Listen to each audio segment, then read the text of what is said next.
So one of the things I hear a lot from coaches is that they're overwhelmed by all of the information that's out there, and they're constantly trying to keep up.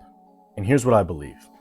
You're not overwhelmed because you don't know enough. You're overwhelmed because you know too much and none of it's connecting. In this video, I'm going to show you exactly why that happens and what to do about it. So if you're a coach, strength and conditioning, personal training, sports performance, it doesn't matter. You're probably consuming more information about your craft than any generation of coaches before you. Podcasts, research breakdowns, Instagram educators, online courses, certifications. But here's what nobody talks about. More access to information has not made coaches feel more confident. And for a lot of coaches, it's done the opposite. And I want to explain why. Because once you understand the actual problem, the solution becomes obvious. Let me walk you through something that probably sounds familiar. It's Monday morning, you've got a new training block to write, you sit down, you open your laptop, and you're ready to go, except you're not. Because before you write a single session, your brain starts pulling in every direction. Should I use a wave loading structure or straight sets this block? I saw that post last week about velocity-based training. Should I be tracking that? And what data should I be using? That podcast said undulating periodization outperforms linear periodization for intermediate athletes. Is my athlete intermediate? And how do I know? What was that framework from the course I did 6 months ago? And 20 minutes later, you haven't written anything. You've just been thinking. And not the productive kind of thinking, the second guessing kind. Now here's the important part. This coach, the one sitting there stuck, is not a bad coach. They're not lazy. They actually care, which is part of the problem.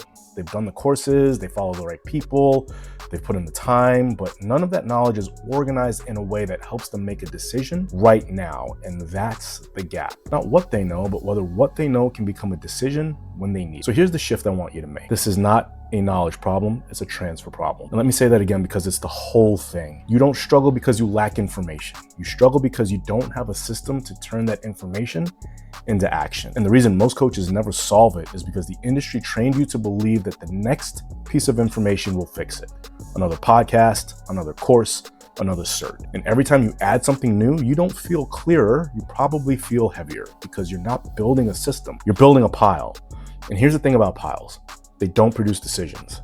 They produce hesitation. Every new piece of information you add without a structure to house it in just becomes another variable your brain has to manage every time you sit down to coach.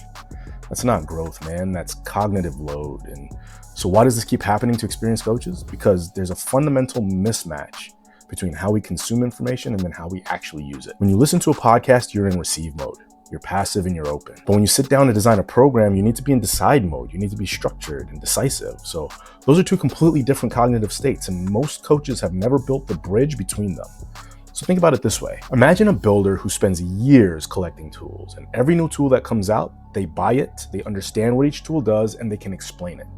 But when they show up at the job site, they've got no blueprint. So they're standing there with a van full of tools and they don't know where to start. The problem isn't the tools. The problem is the absence of architecture. That's what's happening with coaches. The knowledge is there and the tools are there. What's missing is the structure that tells you which tool to use, when, and why. Now, here's what I've noticed about coaches who don't have this problem. Coaches who sit down on a Monday and just build without the paralysis. They don't know more than you. They've just organized what they know into something usable. They think in systems. And a system does one specific thing. It reduces decisions. Instead of asking, what should I do here every single time, they've already answered that question in advance. Their system answers it for them. That's a completely different level of clarity. And it shows up everywhere in how fast they program, and how consistent their athletes' results are, and how much mental energy they have left at the end of a coaching day. Because they're not rebuilding the wheel every single session. The question is, how do you start building that? And there are three things, and they're simple ones. First, stop collecting and start organizing. Take what you already know right now and write it down.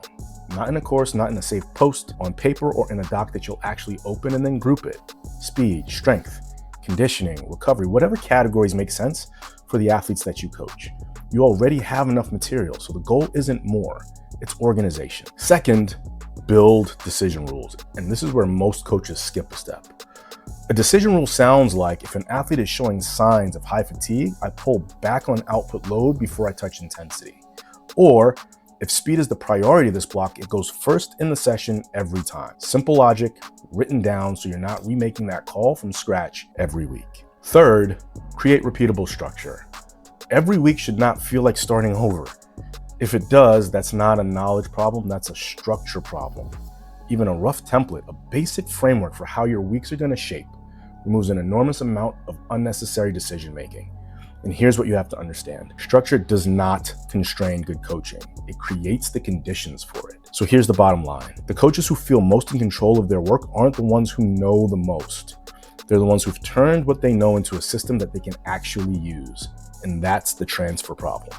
And that's what we're going to keep unpacking in this series. If this landed and you found it helpful, hit that subscribe button below, because the next video goes even deeper on this. I'm going to break down exactly why most coaches are trying to solve a systems problem with more information and why that will never work.